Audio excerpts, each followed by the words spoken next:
پاکستان کے ترجمان ISPR نے بھارت کی جانب سے نام نہاد آپریشن سندور کے حوالے سے جاری کی گئی ایک دستاویزی فلم کو یکسر مسترد کرتے ہوئے اسے حقائق سے خالی، تضادات کا پشتارا اور ایک ناکام مہم جوئی قرار دیا ہے۔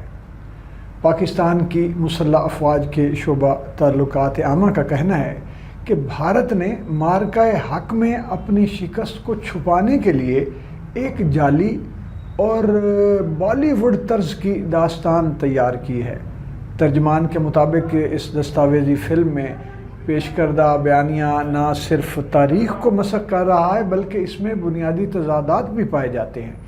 ISPR نے ایک اہم سوال اٹھاتے ہوئے کہا ہے کہ اگر بھارت کا دعویٰ ہے کہ اس نے پہلگام حملے کے ذمہ داروں کو 28 جولائی 2025 کو ختم کیا تو پھر 7 مئی 2025 کو اس نے کس کو سزا دینے کا اعلان کیا تھا؟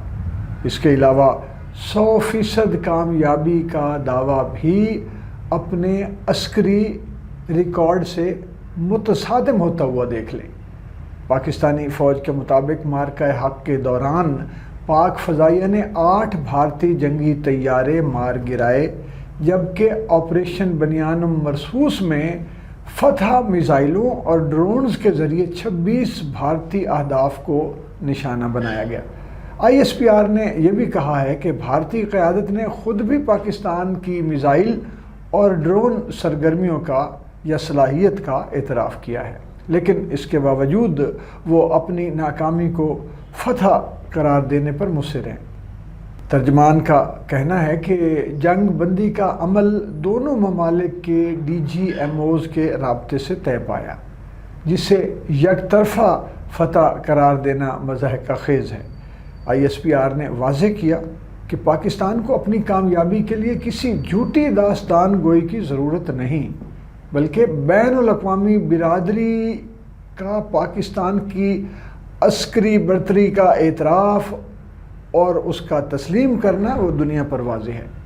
پاکستان نے ایک بار پھر علاقائی امن کے لیے اپنی وابستگی کا اعادہ کرتے ہوئے خبردار کیا کہ مستقبل میں کسی بھی بھارتی جارحیت کا منہ توڑ اور غیر متناسب جواب دیا جائے گا۔ اب غیر متناسب سے یہ مراد ہے کہ اگر آپ کی طرف سے ایک کوئی اشارہ بھی ہوا تو ادھر سے فائر ہوگا، یہ ہے غیر متناسب، لیکن یہ انتہائی مناسب بھی ہے۔